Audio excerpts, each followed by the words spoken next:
So hi guys, த underrated CPR story concept படி இன்னைக்கான market எப்படி இருக்கும்னு நம்ம கொடுத்துருக்கோம். இப்போ மார்க்கெட் பாருங்கள், லைவாக தான் ஓடிட்டு இருக்கு. 10:32 வெனஸ்டே 6th May அதுதான் கொடுத்து வச்சிருக்கோம் சென்செக்ஸில். ஸோ சிபிஆர் வந்து பார்த்தீங்கன்னா 123 பாயிண்ட், சிபிஆர் பர்சன்ட் 0.16. ஸோ இது ஒரு நேரோ சிபிஆர். என்கிட்ட படித்த எல்லா கிளைண்ட்ஸ்க்குமே தெரியும் இது ட்ரெண்டிங் டே டைப் இல்லை ட்ரெண்டிங் டே டைப் 2 ஆக்டாக வாய்ப்பு இருக்குன்னு சொல்லிட்டு. ஸோ லெவல்ஸ் எல்லாமே கொடுத்துருக்கோம். அப்படியே இன்றைக்கி என்ன ஸ்ட்ராட்டஜி யூஸ் பண்ணணும்னு போட்டிருக்கேன் பாருங்கள்.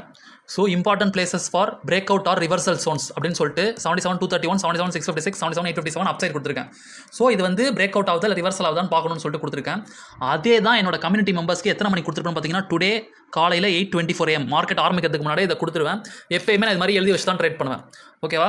ஸோ அதே மாதிரி 8:24 AM 8:25 AM கொடுத்துருக்கேன்னா.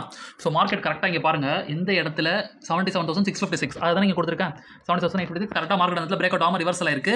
ஸோ அடுத்த ரெட் ஜோன் வரைக்கும் மார்க்கெட் ட்ராவல் ஆகி வந்திருக்கு. 77,231 இப்போ அங்கே ஓடிட்டு இருக்கு.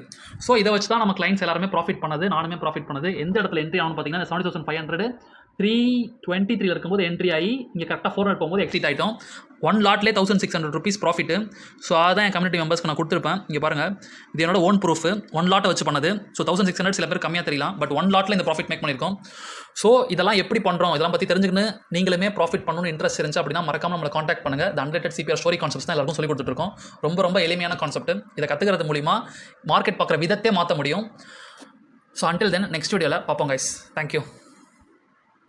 ஸோ அதே மாதிரி அது மார்க்கெட் எங்கே வரைக்கும் போயிருக்குன்றதை பாருங்கள். ஸோ நம்ம என்ட்ரி எடுத்தது இந்த இடத்துல மார்க்கெட் கரெக்டாக இங்கே போகும்போது எக்ஸிட் ஆகிட்டோம். தெரியுதா? ஸோ 77,500 கரெக்டாக அங்கே 400 போகும்போது எக்ஸிட் ஆகிட்டோம். இதுதான் கான்செப்ட். இங்கே ரீச் ஆயிருக்கு பார்த்தீங்களா? தெரியுதா? அடுத்த ஜோன் வரைக்கும்